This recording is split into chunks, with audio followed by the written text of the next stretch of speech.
Good morning students. हमने इससे पहले वीडियो पढ़ा था पद परिचय का, जिसमें हमने पद परिचय क्या होता है और संज्ञा का पद परिचय हम किस प्रकार से करते हैं उसके बारे में हमने पूरी जानकारी प्राप्त की थी। आज हम फिर से पद परिचय शुरू करते हैं, जिसमें दूसरा भाग है आपका कि सर्वनाम शब्द का पद परिचय आपको कैसे देना होता है।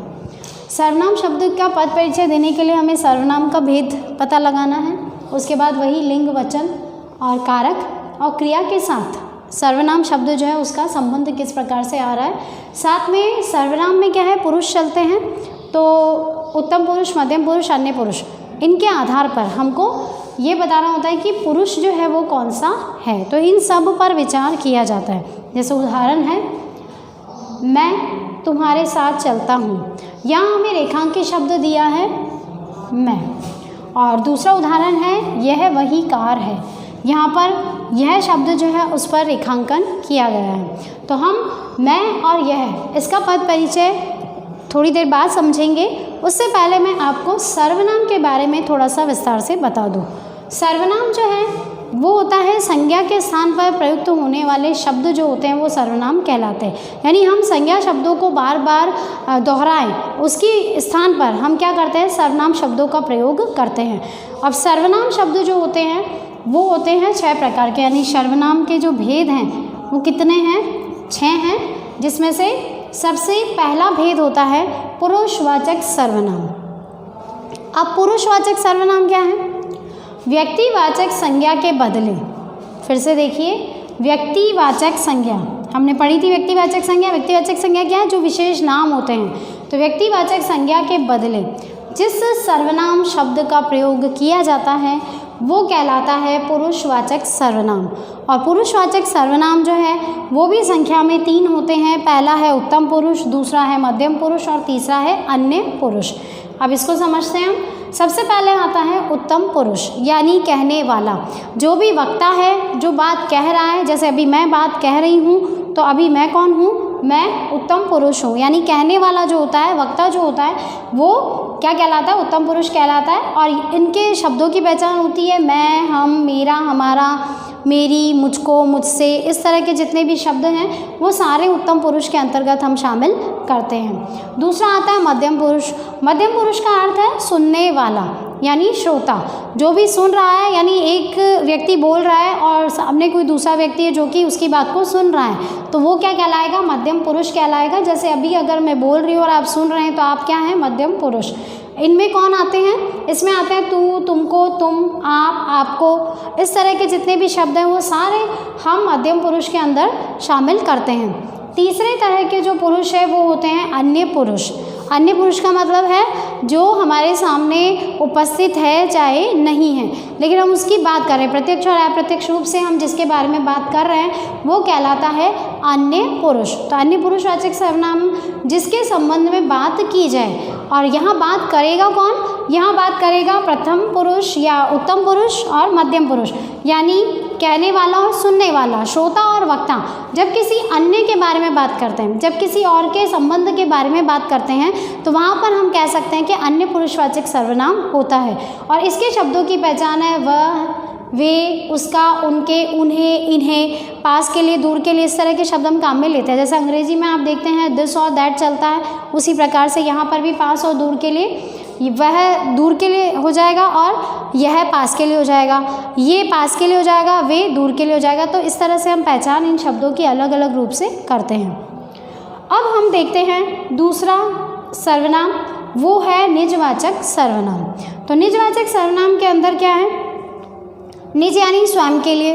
निज जो शब्द होता है वो व्यक्ति हमेशा अपने स्वयं के लिए काम में लेता है। तो निज यानी स्वयं के लिए प्रयुक्त जितने भी शब्द हैं, जब वो वक्ता स्वयं खुद की ही बात कर रहा है। यहाँ पर आपको थोड़ा सा ध्यान से देखना पड़ेगा, क्योंकि जब हम बात करते हैं पुरुषवाचक सर्वनाम की, तो पुरुषवाचक सर्वनाम में जो उत्तम पुरुष है जो कि बोल रहा है, और वहाँ पर भी वो मैं, हम, मेरा, हमारा, यानी स्वयं की बात कर रहा है, खुद की बात कर रहा है। लेकिन यहाँ शब्दों में अंतर है।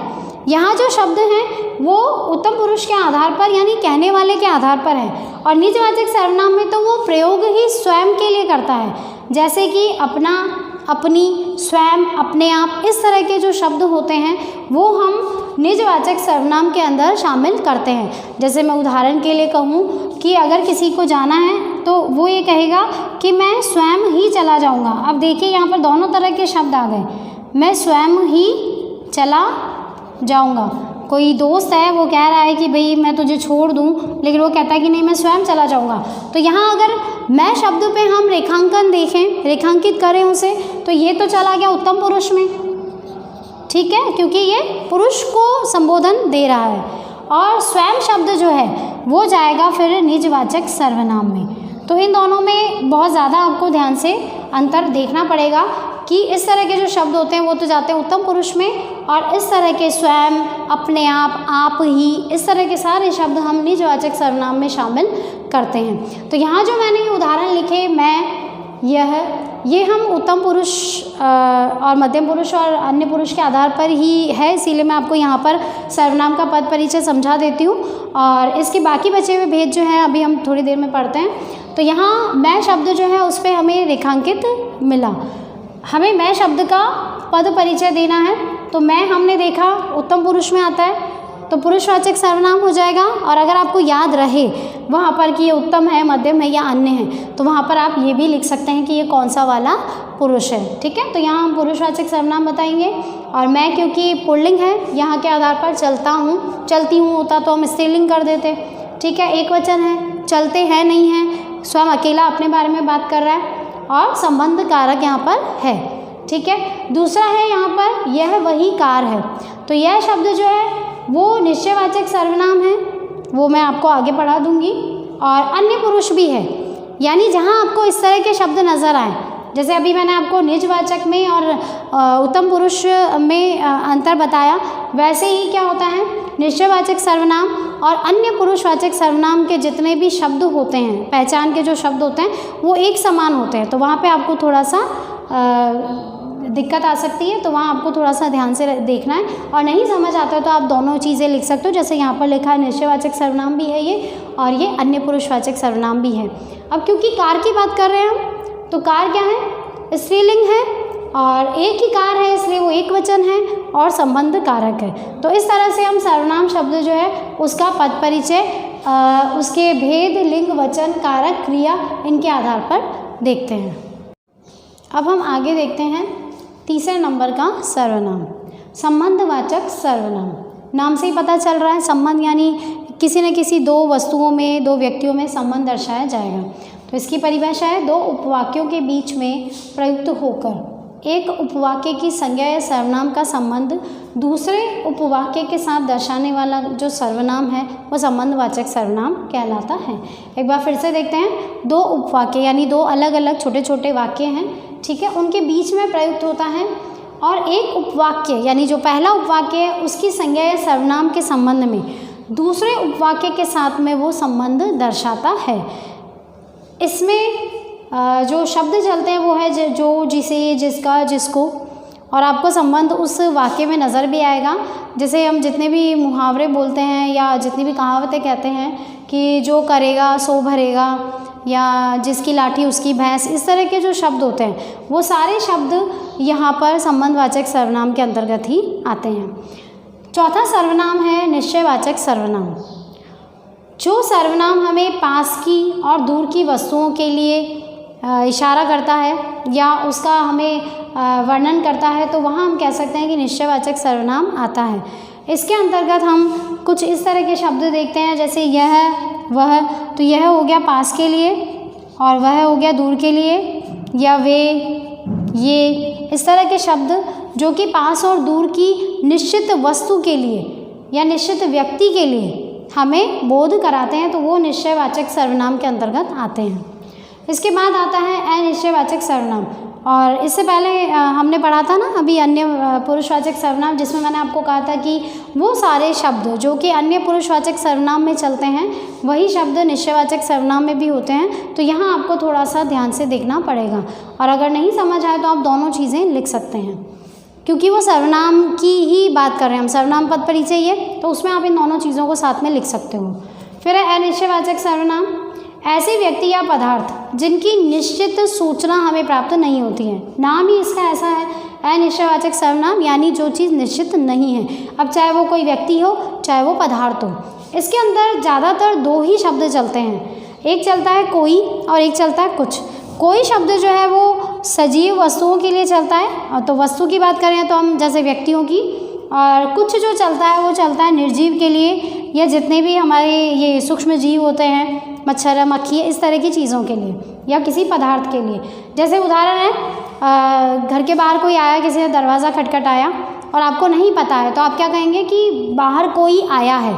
तो वहाँ क्या है, कोई शब्द जो है अनिश्चित। अब हमें ये तो पता है कि कोई आया, अब दरवाज़ा खटखटाया तो किसी मनुष्य ने ही खटखटाया, इसलिए हम यहाँ बात कर रहे हैं कि कोई शब्द सजीव के लिए आएगा, लेकिन हमें ये नहीं पता है कि वो कौन है, इसलिए हम अनिश्चयवाचक सर्वनाम में इसे शामिल करते हैं। फिर आता है कुछ। कुछ का मतलब निर्जीव वस्तु के लिए, जैसे आप खाना खा रहे हैं और आपको नहीं पता, लेकिन आपको कुछ कचरा या कुछ भी, जैसे दूध है, कुछ भी है, उसमें कुछ भी गिरा हुआ दिखा, मक्खी मच्छर है, तो आप सीधे नहीं कहते मक्खी गिर गई, मच्छर। आपके कहते कोई मम्मी इसमें कुछ गिर गया, या दाल में कुछ गिर गया, दूध में कुछ गिर गया। तो वो कुछ शब्द जो है वो निर्जीव पदार्थों के लिए, या फिर हम ये कह सकते हैं कि जो सूक्ष्म जीव होते हैं उनके लिए काम में लिया जाता है। अंतिम आता है प्रश्नवाचक सर्वनाम। प्रश्नवाचक सर्वनाम में इस सर्वनाम का प्रयोग हम प्रश्न पूछने के लिए करते हैं, यानी जहाँ पर भी किसी भी प्रकार का प्रश्न पूछा जाता है वह हम कह सकते हैं कि प्रश्नवाचक सर्वनाम होता है। तो जितने भी प्रश्न पूछने के शब्द होते हैं, जैसे कौन, क्या, किसको, कहाँ, इस तरह के जितने भी शब्द हैं वो सारे शब्द हम प्रश्नवाचक सर्वनाम के अंतर्गत शामिल करते हैं। अब हम विशेषण शब्द का पद परिचय देखते हैं। तीसरे नंबर पे आपके आता है विशेषण शब्द का पद परिचय। इसके अंतर्गत हम देखते हैं विशेषण का भेद, अवस्था, यानी विशेषण में जो जिसकी भी हम विशेषता बता रहे हैं उसकी अवस्था क्या है, उसका लिंग क्या है, उसका वचन, उसका विशेष्य के साथ संबंध क्या है आदि। जैसे हमारे सामने ये उदाहरण है, हमारे वीर सैनिकों ने सब दुश्मनों का नाश कर दिया। यहाँ पर हमें रेखांकित शब्द दो दिए गए हैं, पहला है वीर और दूसरा है सब। तो इस वीर और सब के आधार पर हम विशेषण का पहले भेद लिखेंगे, उसकी अवस्था लिखेंगे, लिंग, वचन और विशेष्य के साथ उसका जो भी गुण प्रस्तुत हो रहा है वो लिखेंगे। पर ये चीज़ समझने से पहले मैं आपको विशेषण क्या होता है और उसके कितने भेद होते हैं, अगर ये आपको आ जाएगा तो आप उसकी पहचान बहुत आसानी से कर सकते हैं जब आपको विशेषण का पद परिचय बताना होगा। तो सबसे पहले हम बात करते हैं विशेषण के बारे में। विशेषण जो है वो संज्ञा या सर्वनाम की विशेषता बताते हैं, यानी ऐसे शब्द जो संज्ञा और सर्वनाम की विशेषता बताने के लिए काम में लिए जाते हैं वो सारे शब्द क्या कहलाते हैं, विशेषण कहलाते हैं। जैसे काला और नीला, इस तरह के जितने भी रंग आते हैं। साथ में हम ये भी कह सकते हैं कि विशेषण में हम किसी का भी गुण देखते हैं, उसकी अवस्था देखते हैं, उसका रंग, उसका रूप, उसकी आकार, उसकी अवस्था, ये सारी चीज़ें भी हम विशेषण के अंतर्गत ही शामिल करते हैं। अब हम देखते हैं विशेषण कितने प्रकार के होते हैं। तो विशेषण मुख्य रूप से 5 प्रकार के होते हैं। ठीक है, मुख्य रूप से 5 प्रकार के होते हैं। पहला है गुणवाचक विशेषण, दूसरा है संख्यावाचक, तीसरा है परिमाणवाचक, चौथा है संकेतवाचक और पांचवा है व्यक्तिवाचक। आपने आज तक ये 4 तो पढ़े होंगे, गुणवाचक, संख्यावाचक, परिमाणवाचक, संकेतवाचक, मुख्य रूप से ये 4 ही चलते हैं। लेकिन पांचवा जो व्यक्तिवाचक, उसे भी हम इसमें अलग से शामिल कर सकते हैं। सबसे पहला है गुणवाचक। गुणवाचक विशेषण में क्या होता है, किसी भी व्यक्ति, वस्तु, किसी पदार्थ, उसके गुण देखे जाते हैं, उसका रंग देखा जाता है, उसकी अवस्था देखी जाती है, उसका आकार देखा जाता है। ये सारी चीज़ें हम किस में देखते हैं, गुणवाचक में, यानी गुण, दोष, रंग, ये सारी चीज़ें हमें गुणवाचक विशेषण में देखने को मिलती है। जैसे मैंने उदाहरण लिखे हैं, यहाँ पे कुछ शब्द लिखे हैं, पुरानी कमीज़, यानी कमीज़ जो है वो कैसी है, पुरानी है। तो उस कमीज़ का जो विशेषण है, यानी उसकी जो विशेषता है वो कैसी है, पुरानी। कुत्ता, काला कुत्ता, यानी यहाँ पर काला शब्द जो है वो विशेषण है और कुत्ता शब्द जो है वो क्या है, उसका विशेष्य है। अब मैं आपको एक बार विशेष्य और विशेषण क्या होता है वो भी समझा देती हूँ। विशेषण तो हमने देखा कि क्योंकि हमें जब पद परिचय करना है तो विशेष्य के साथ उसका संबंध भी बताना है। तो जब हम किसी भी शब्द की, चाहे वो व्यक्ति है चाहे वो वस्तु है, किसी का भी हम जब विशेषता बता रहे हैं तो वो तो कहलाएगा विशेषण। यानी जिस वस्तु की विशेषता बता रहे हैं वो क्या है, या जो विशेषता बताई जा रही है वो कहलाएगा विशेषण। यानी ऐसा संज्ञा या सर्वनाम शब्द। और विशेष्य क्या होगा, वो संज्ञा या सर्वनाम शब्द जिसकी हम विशेषता बता रहे हैं, वो संज्ञा या सर्वनाम शब्द। और मुख्य रूप से संज्ञा शब्द ही ज़्यादा आते हैं, सर्वनाम कम आते हैं। तो मुख्य रूप से ऐसे संज्ञा शब्द जिनकी विशेषता हम बता रहे हैं, जिनकी विशेषता बताई जाती है, वो कहलाते हैं विशेष्य। तो ये चीज़ आपको यहाँ पे करते समय ध्यान रखनी है, ठीक है। जिनकी विशेषता बता रहे हैं वो सारे शब्द कहलाएंगे विशेष्य। अब गुणवाचक विशेषण में हमने देख लिया, तो अब इसके आधार पर हम निकालें तो कुत्ता शब्द जो है वो एक संज्ञा शब्द है, तो ये तो क्या बन गया, विशेष्य बन गया। और काला जो है वो एक गुण है उसका, इसलिए काला शब्द जो है वो क्या बना, ये उस शब्द का विशेषण बना, ठीक है। फिर आता है दूसरा विशेषण जो कि होता है संख्यावाचक विशेषण। संख्यावाचक विशेषण में क्या होगा, किसी भी व्यक्ति या वस्तु की संख्या बताई जाएगी या संख्या का बोध होगा, लेकिन ये दो प्रकार से होगा, एक होगा निश्चित और दूसरा होगा अनिश्चित। यानी हम ये कहें कि संख्यावाचक विशेषण जो होता है वो दो प्रकार का होता है, निश्चित संख्यावाचक और अनिश्चित संख्यावाचक। अब निश्चित संख्यावाचक क्या है, निश्चित संख्यावाचक विशेषण वो कहलाएगा जिसमें हमें किसी भी वस्तु या व्यक्ति की निश्चित संख्या का बोध होगा, यानी हमारे पास उसकी जो संख्या है वो पूरी तरीके से निश्चित होगी, हमें पता होगा कि इतनी संख्या है। जैसे मैंने यहाँ कुछ शब्द लिखा है, 1, 4, 10, 5 कुछ भी हो सकता है, या 100 हो सकते हैं, दर्जन हो सकते हैं, ये सारे क्या हैं, निश्चित है। क्योंकि दर्जन में भी आपको पता है कि संख्या में 12 चीज़ जहाँ भी होगी उसे हम दर्जन कहते हैं। दूसरा आता है अनिश्चित संख्यावाचक। अनिश्चित संख्यावाचक जो है उसमें हमारे पास में जो संख्या होगी वो निश्चित नहीं होगी, यानी हम सिर्फ अंदाज़ा लगाकर बोल सकते हैं। जैसे क्लास में अगर मान लीजिए कि आज बहुत कम बच्चे आए हैं, तो आप क्या कहोगे कि आज कक्षा में कुछ विद्यार्थी आए, तो ये जो कुछ शब्द है वो क्या इंगित करता है, हमारे पास संख्या नहीं है, हम उन्हें भी गिन के बता सकते हैं लेकिन हमने गिना नहीं, हमने ये कह दिया कि आज कुछ आए हैं, कम आए हैं, ज़्यादा आए हैं। इस तरह से शब्द जो होते हैं वो काम में लिए जाते हैं। तो कोई, कुछ, कई, ज़्यादा, बहुत, कम, इस तरह के शब्द जो हैं वो सारे हम अनिश्चित संख्या में रखते हैं, अनिश्चित संख्यावाचक विशेषण में।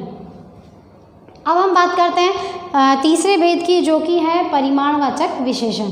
परिमाणवाचक विशेषण जो है उसमें क्या किया जाता है, इसमें किसी भी वस्तु या पदार्थ, हम यहाँ पे व्यक्तियों की बात नहीं करेंगे, या हम बात करेंगे वस्तु या पदार्थ, उसकी मात्रा, उसका तोल, उसका माप, यानी ये तीनों चीज़ें हम किसी वस्तु या पदार्थ की देखते हैं, उसे मापने के लिए देखते हैं, उसे तोलने के लिए देखते हैं, चाहे उसकी मात्रा देखते हैं, तो वो सारी चीज़ें परिमाणवाचक विशेषण के अंतर्गत आती हैं। जैसे संख्यावाचक विशेषण दो प्रकार का था, वैसे ही परिमाणवाचक विशेषण जो है वो भी दो प्रकार का है। पहला है अनिश्चित और दूसरा है निश्चित, या पहला निश्चित कर लो, दूसरा अनिश्चित। तो निश्चित परिमाणवाचक विशेषण क्या होगा, कैसे पता लगाओगे? निश्चित परिमाणवाचक विशेषण में क्या होगा, जो भी वस्तु या जो भी पदार्थ हमें दिया गया है उसकी हमारे समक्ष निश्चित मात्रा, तोल या माप होगा। जैसे यहाँ पर अब मात्रा के रूप में हमारे पास कई माप आ सकते हैं, जैसे लीटर आता है, मीटर आता है, कपड़ा नापने के लिए हम मीटर काम में लेते हैं, कोई भी द्रव पदार्थ है तो उसके लिए हम लीटर काम में लेते हैं, कोई ठोस पदार्थ है तो उसके लिए हम किलो काम में लेते हैं। तो इस तरह से आ सकते हैं, लेकिन वहाँ पे आपके सामने जो संख्या होगी उसकी वो निश्चित होगी, और मात्रा के रूप में हमारे सामने उसका कोई माप या तोल होगा। जैसे 2 लीटर, हम कहते हैं 2 लीटर पेट्रोल डाल दो, या 2 लीटर दूध दे दो, 5 किलो चीनी दे दो, तो ये सब क्या है, निश्चित मात्रा वाले शब्द हैं। इसलिए परिमाणवाचक विशेषण में निश्चित परिमाणवाचक विशेषण के अंतर्गत आते हैं। दूसरा आता है अनिश्चित परिमाणवाचक विशेषण। अब अनिश्चित परिमाणवाचक विशेषण में क्या है, कोई भी वस्तु या मात्रा, कोई भी वस्तु है या कोई भी पदार्थ है, उसकी मात्रा जो है वो अनिश्चित होगी, यानी ऐसी अवस्था में होगी वो या इतनी मात्रा में होगी कि हम उसे नाप तोल नहीं सकते, हम उसके लिए अंदाजे से बोल सकते हैं। जैसे कुछ शब्द लिखे हैं मैंने यहाँ पर, थोड़ा, बहुत, कम, ज़्यादा। तो इस तरह के जो भी शब्द हैं वो हम अनिश्चित परिमाणवाचक के अंतर्गत डालते हैं। जैसे अगर मान लीजिए आप खाना खा रहे हैं और सब्जी में नमक कम रह गया, तो आप उसको माप के नहीं बता सकते कि मम्मी 1 ग्राम कम रह गया है, 2 ग्राम कम रह गया। आप क्या कहोगे कि मम्मी आज खाने में नमक थोड़ा कम है या नमक थोड़ा ज़्यादा है। दूध मीठा हो गया तो दूध थोड़ा मीठा हो गया। तो इस तरह के जितने भी शब्द हैं वो सारे शब्द हम अनिश्चित परिमाणवाचक विशेषण के अंदर रखते हैं। उसके बाद हम बात करते हैं परिमाणवाचक और संख्यावाचक जो विशेषण है, उसमें आपको थोड़ा सा देखना पड़ेगा कि जहाँ पर सिर्फ संख्या की बात हो तो वहाँ तो आप लिखोगे अनिश्चित या निश्चित संख्यावाचक। लेकिन जहाँ पे संख्या के साथ में हमें कुछ माप तोल भी दिया है तो वहाँ आप फिर उसे परिमाणवाचक में डालोगे। यहाँ आपको थोड़ा सा ध्यान से देखना पड़ेगा। और थोड़ा बहुत कम ज़्यादा और इधर भी थोड़ा बहुत कम ज़्यादा, इसी तरह के शब्द अनिश्चित संख्यावाचक में भी चलेंगे और निश्चित परिमाणवाचक में भी चलेंगे। लेकिन इस तरह के शब्दों को देखते समय आपको यहाँ पर भी यही देखना है कि पदार्थ और किस बात के बारे में हम बात कर रहे हैं, किसी वस्तु या पदार्थ की बात कर रहे हैं। और यहाँ पर ऐसी चीज़ें जिन्हें हम गिन सकते हैं तो गिनने वाली सारी चीज़ें संख्यावाचक में डाल दोगे और मापने तोलने वाले जितने भी शब्द आएंगे वो सारे आप अनिश्चित परिमाणवाचक में लिख सकते हो। फिर आता है चौथे नंबर पे संकेतवाचक विशेषण। जितने भी सर्वनाम शब्द हम विशेषण के रूप में काम में लेते हैं, यानी वो होते तो सर्वनाम शब्द हैं लेकिन उन सर्वनाम शब्दों को हम विशेषण के तौर पे काम में लेते हैं, तो ये या तो कहलाते हैं सार्वनामिक विशेषण, इसे एक नाम से और जाना जाता है, इसे हम सार्वनामिक विशेषण भी कहते हैं, या फिर इसे हम संकेतवाचक भी कहते हैं। क्योंकि यहाँ जो सर्वनाम शब्द हमने विशेषण के रूप में काम में लिया वो सर्वनाम शब्द क्या होता है उस समय उस वाक्य में विशेषण के रूप में दिखाई देता है। जैसे मैंने यहाँ पर लिखा है इस गेंद को मत फेंको, तो यहाँ पर गेंद जो है उससे पहले इस शब्द जो लिखा है ये है तो सर्वनाम, लेकिन यहाँ पर हम किसी विशेष गेंद की बात कर रहे हैं। उस विशेष गेंद की बात करते हुए हम कह रहे हैं कि इस गेंद को मत फेंको, तो यहाँ पर इस शब्द जो है इसके लिए यानी इस गेंद शब्द के लिए विशेष रूप में आया तो ये विशेषण है, इसीलिए यहाँ संकेतवाचक या सार्वनामिक विशेषण कह सकते हैं। फिर आता है पांचवा व्यक्तिवाचक विशेषण। व्यक्तिवाचक विशेषण में सामान्य रूप से जो व्यक्तिवाचक संज्ञा होती है होते ये वही शब्द हैं लेकिन वाक्य में विशेषण का कार्य करते हैं, यानी सामान्य रूप से व्यक्तिवाचक संज्ञा के जो शब्द हैं वो यहाँ पर विशेषण का कार्य करते हैं। जैसे बनारसी साड़ी, कश्मीरी सेब आप कहते हैं जो मैं जोधपुरी जूतियाँ खरीद कर लाया, तो किसी स्थान विशेष की बात कर रहे हैं, यानी वस्तु है संज्ञा है लेकिन वो संज्ञा कैसी हो गई विशेषण के रूप में शामिल हो गई। अब ये सारे भेद देखने के बाद हम देख लेते हैं इस उदाहरण को जो कि आपको पद परिचय के रूप में करना है। इस उदाहरण में हमें वीर और सब इन दोनों शब्दों के हिसाब से निकालना है पद परिचय। तो वीर शब्द में अब आप पहचान सकते हो वीर जो है किसी का गुण है तो हम इसमें गुणवाचक विशेषण कहेंगे, ठीक है। मूलावस्था है इसकी, मुख्य रूप से वही शब्द है जो आता है, जैसे वीरता तो उसके पीछे कुछ प्रत्यय वगैरह नहीं जुड़ा हुआ है। उसके बाद ये पुल्लिंग शब्द है क्योंकि यहाँ पर सैनिकों के लिए आया है और वीर शब्द आया है तो यहाँ पर हम क्या कहेंगे ये पुल्लिंग है। और क्योंकि सैनिकों के लिए था इसीलिए यहाँ पर हमने बहुवचन लिखा। और सैनिक शब्द जो है वो विशेष्य है। मैंने आपको अभी बताया था कि संज्ञा शब्द जितने भी होते हैं या सर्वनाम शब्द जितने भी होते हैं वो क्या होते हैं विशेष्य होते हैं। तो यहाँ पर ये सैनिक शब्द का क्या है गुण बता रहा है। फिर दूसरा शब्द है सब, संख्यावाचक पुल्लिंग। ये सब शब्द जो है वो हम संख्यावाचक में कहेंगे क्योंकि यहाँ पर सैनिक जो है वो गिने जा सकते हैं, वो जीवित व्यक्ति हैं गिने जा सकते हैं, इसलिए हमने यहाँ पर संख्यावाचक में लिखा। फिर ये पुल्लिंग है और क्योंकि सैनिकों है इसलिए ये बहुवचन है। और यहाँ पर इन्होंने बात की है दुश्मनों की कि दुश्मनों का नाश कर दिया, तो यहाँ पर दुश्मन शब्द जो है उस विशेष्य की संख्या का ये हमारे सामने बोध करा रहे हैं। यानी ये जो सब शब्द है ये तो दुश्मनों के लिए आया और वीर शब्द जो आया वो सैनिकों के लिए आया। तो इस तरह से आप विशेषण के रूप में पद परिचय कर सकते हैं।